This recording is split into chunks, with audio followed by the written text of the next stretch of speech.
Hello friends, welcome to Hi-Inno. இன்றைக்கி நம்ம அந்த வீடியோவில் கிச்சனில் டெய்லி யூஸ் பண்ணக்கூடிய 3 மசாலா பொடி தான் எப்படி செய்கிறது அப்படிங்கிறத பார்க்க போகிறோம். நம்ம கடையில் வாங்குகிற அதே டேஸ்ட் அதே ஃப்ளேவரோடய இருக்கும். அதாவது சாம்பார் பொடி, ரசப்பொடி, கரம் மசாலா, இதை மூணையும் நம்ம எப்படி ரெடி பண்ணுறது அப்படிங்கிறத பார்க்கலாம். அது எப்படி செய்கிறதுன்னு பார்க்குறதுக்கு முன்னாடி Hi-Inno சேனலை ஃபஸ்ட் டைம் பார்க்குறீங்கன்னா மறக்காமல் சப்ஸ்கிரைப் பண்ணிக்கோங்க. பக்கத்தில் இருக்கிற பெல் பட்டனில் ஆளுங்கிற ஆப்ஷனை ப்ரெஸ் பண்ணிக்கோங்க. அப்போ தான் நான் அடிக்கடி போஸ்ட் பண்ணுற வீடியோ உங்களுக்கு நோட்டிஃபிகேஷனில் வரும். சரி வாங்க ஃப்ரெண்ட்ஸ், இந்த மசாலா பொடியெல்லாம் எப்படி ரெடி பண்ணுறதுன்னு பார்க்கலாம்.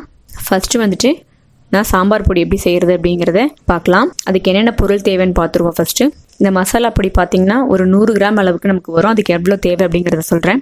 1 டேபிள் ஸ்பூன் அளவுக்கு சன்னா டால், அதாவது கடலப்பருப்பு, 1 டேபிள் ஸ்பூன் அளவுக்கு மிளகு, அதே அளவு சீரகம், ஒரு 3/4 டீஸ்பூன் அளவுக்கு கொஞ்சம் கம்மியாக வெந்தயம், ஒரு 2 டேபிள் ஸ்பூன் அளவு தனியா, கொஞ்சமாக கருவேப்பிலை. உங்களுக்கு காரத்துக்கு தகுந்த மாதிரி நீங்கள் காஞ்ச மிளகாய் சேர்த்துக்கோங்க. இல்லை நான் ஒரு 10 மிளகாய் அளவுக்கு சேர்த்துருக்கேன். லாஸ்ட்டாக பார்த்தீங்கன்னா பெருங்காயத்தூள், நீங்கள் கட்டி பெருங்காயம் இருந்தாலும் அதையும் ஆட் பண்ணிக்கலாம். இவ்வளோ தாங்க. அடுத்து இதை எப்படி நம்ம ட்ரை ரோஸ்ட் பண்ணுறது அப்படின்னு பார்க்கலாம். நம்ம எடுத்து வச்சுருக்க எல்லா பொருளையும் இந்த பேன் சூடானதுக்கப்புறமா அதில் சேர்த்துக்கோங்க. சேர்த்துட்டு அடுப்பை மீடியம் ஃப்ளேமில் வச்சுட்டு நல்லா வறுத்துக்கோங்க. பார்த்திங்கன்னா ஜீரகம், மிளகு எல்லாம் நல்லா பொரியும். இதில் குவான்டிட்டி கொஞ்சம் அதிகமாக இருக்கிறதுனால ஃபஸ்ட்டு பார்த்திங்கன்னா நான் மிளகு, ஜீரகம், கடலைப்பருப்பு, வெந்தயம் இதை மட்டும் தனியாகவும், அடுத்தது பார்த்திங்கன்னா தனியா, வரமிளகாய், கருவேப்பிலை இதெல்லாம் சேர்த்துட்டு வறுத்துக்கிறேன். உங்களுக்கு பாத்திரம் நீங்கள் பெருசாக அப்படி இருந்துச்சுன்னா எல்லாத்தையும் ஒரே டைமில் போட்டு நீங்கள் வறுத்துக்கலாம். அடுப்பை மீடியம் ஃப்ளேமில் வச்சுக்கோங்க. ஏன்னா ஜீரகம்லாம் உடனே கரிஞ்சு போயிடும். இப்போ பார்த்திங்கன்னா எல்லாம் நல்லா வறுபட்டுடுச்சு, கலர் கொஞ்சம் பொன்னிறமாக மாறிடுச்சு. இதை நம்ம வேற ஒரு பிளேட்டில் மாற்றிக்கலாம். அடுத்துட்டு இதோட பார்த்திங்கன்னா தனியா, மிளகாய், உங்களுக்கு சப்போஸ் நீங்கள் காஷ்மீரி மிளகாய் வச்சுருந்தீங்க அப்படின்னா அதை கூட சேர்த்துக்கிட்டிங்கன்னா கலர் கொஞ்சம் என்ன உங்களுக்கு ரெட்டிஷாக இருக்கும். இதையும் சேர்த்து நல்லா வறுத்துக்கோங்க. கொத்தமல்லி, மிளகாவும் நல்லா வறுபட்டுடுச்சு. இப்போ ஸ்டவ் ஆஃப் பண்ணிவிட்டு இந்த சூட்லேயே நம்ம கருவேப்பிலையை வறுத்துக்கலாம். கருவேப்பிலை போட்டுட்டு இதோட கொஞ்சமாக பெருங்காயம் பொடி சேர்த்துக்கோங்க. கடைசியாக ஃபஸ்ட்டே பெருங்காயத்தூள் சேர்த்துட்டிங்க அப்படின்னா தீஞ்சு போயிடும். அதனால் ஸ்டவ் ஆஃப் பண்ணிவிட்டு சேர்த்துக்கோங்க. அந்த சூட்லேயே அது நல்லா வறுபட்டுடும். இதையும் நம்ம வறுத்து வச்சுருக்கிறதோட சேர்த்துடலாம். சேர்த்துட்டு நல்லா ஆற விடுங்க. ஃபஸ்ட்டு பார்த்திங்கன்னா நான் எல்லாத்தையும் வறுத்துக்கிறேன். அதுக்கப்புறமா தான் ஒவ்வொன்றா பொடி பண்ண போகிறேன். நம்மளை சாம்பார் பொடிக்கு ரெடி ஆகிடுச்சு. அடுத்தது ரசப்பொடி செய்கிறதுக்கு என்னென்ன பொருள் தேவைன்னு பார்க்கலாம்.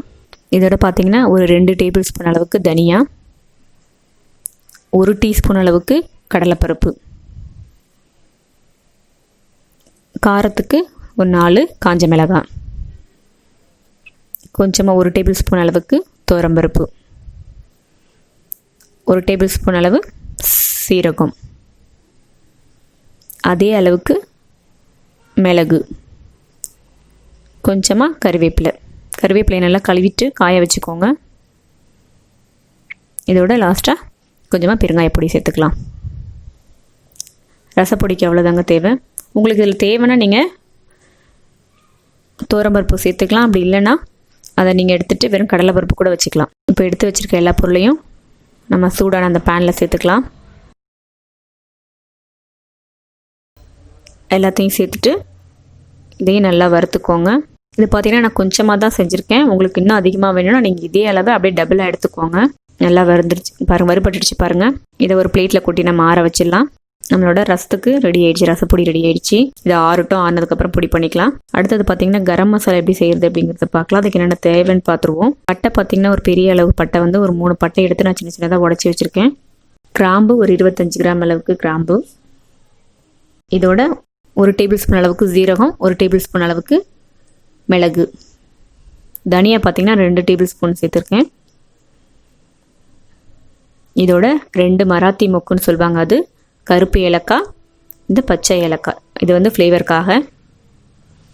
அடுத்தது பார்த்திங்கன்னா காரத்துக்கு காஞ்ச மிளகாய் 2 பிரிஞ்சி இலை சேர்த்துருக்கேன்.